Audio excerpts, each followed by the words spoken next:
Hey guys, this is Rick Zimmer from New Habit. Welcome to the second installment of Defense Against the Dark Arts of Mind Control. In episode 1, we covered the techniques of dissonance and embedded words. This time, we'll be looking at some of the strange things hidden in ads, why they do that, and what you can do to protect yourself. Here is an ad for Johnny Walker Scotch. The road to success is paved with rocks. Let us smooth them for you. As we showed last time, this image is intended to look like a photograph, but it is more useful to think of it as a work of art with an ulterior motive. Stop for a moment and ask yourself, how does this image make you feel? The artist's rendition of ice cubes here contain many horrors. Starting with the cube outside the glass, there is a screaming face on the right edge. The next ice cube over has a frightful mask. A skull-like thing, and a creature hiding in it. The next ice cube has some kind of panda head, and there seems to be another skull peeking out from underneath the cube. The cube above has an upside-down face, or skull, on the right, and a crow's head on the left. Where that cube meets the two above it looks like an alien's head.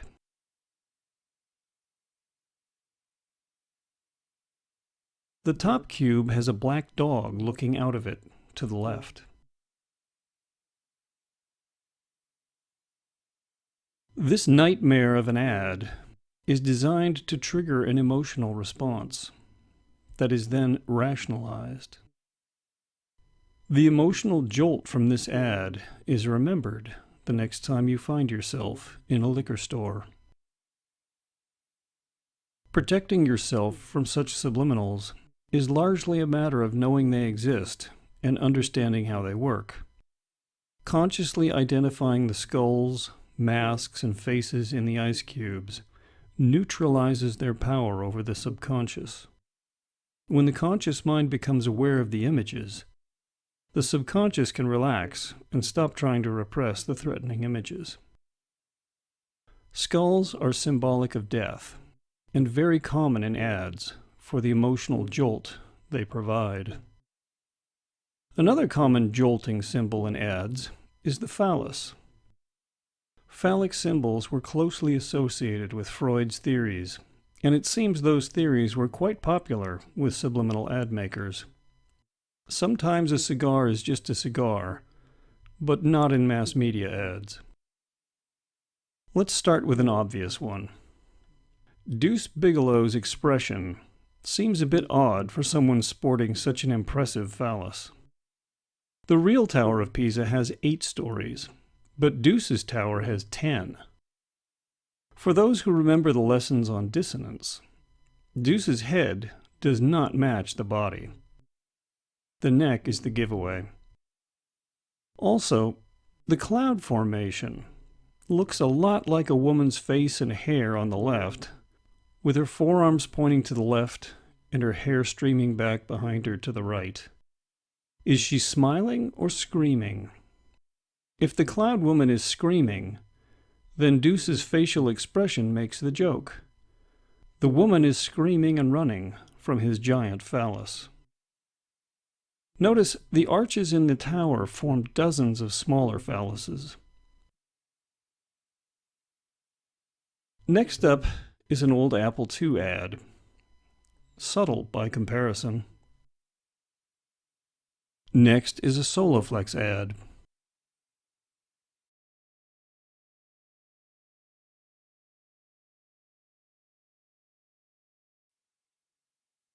And after that, let's take a look at a Benson & Hedges cigarette ad.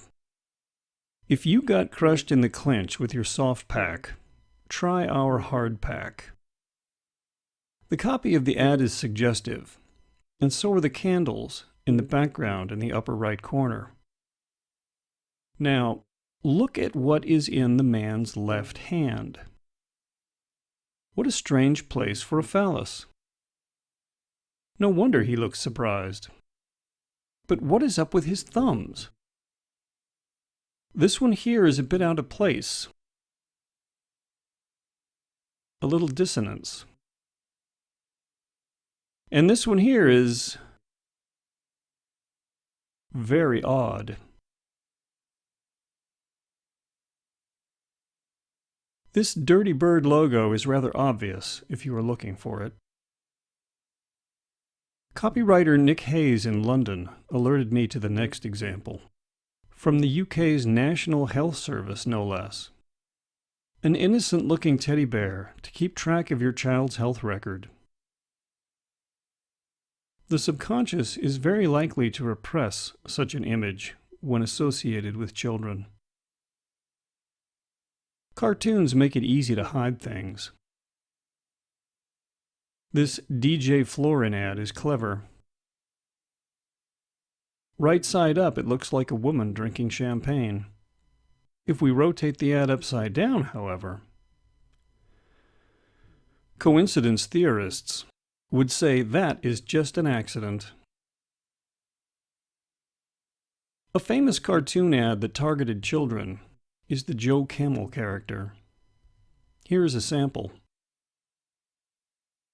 Joe is an equal opportunity character, as his face has a hidden phallus as well as a vagina. With a cigar-like submarine surfacing in the background.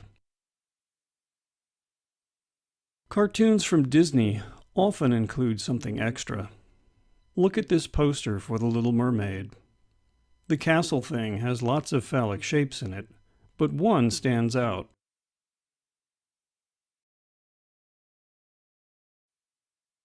Cans and bottles can be phallic symbols. Who holds a can like this? Or this? Apparently the old bottles were not phallic enough, so they were replaced. The ads for Caramba Tequila make the phallic nature of bottles obvious. But what are those little bugs doing? With images like these, one wonders if more than subliminal advertising is involved. In order to protect yourself, you must be active rather than passive. Start by asking questions. Why do they present the product the way they do? Why do they choose to show the specific image they show? If you see something suspicious or odd, dig deeper. Pull on that thread and see where it leads. And don't fall for the coincidence theorists' claims that it is all accidental. Thinking is your best defense. Pay attention to the feelings in your body and let them guide you when it comes to emotional responses to mass media. And if possible, avoid direct exposure. Some of these ads are rather extreme. If the desired effect is to shock and outrage, the behavior must push the limits of acceptable behavior. How do you shock someone with purple hair and face tattoos? Over time, the limit moves farther and farther out. Many studies have been done on the effects of subliminal messages, and the conclusion is clear. Subliminal messages change a person's attitudes, values, and beliefs. When attitudes, values, and beliefs change, so does behavior. Could subliminal messages be part of a campaign to change people's behavior? For what purpose? Tune in next time to find out.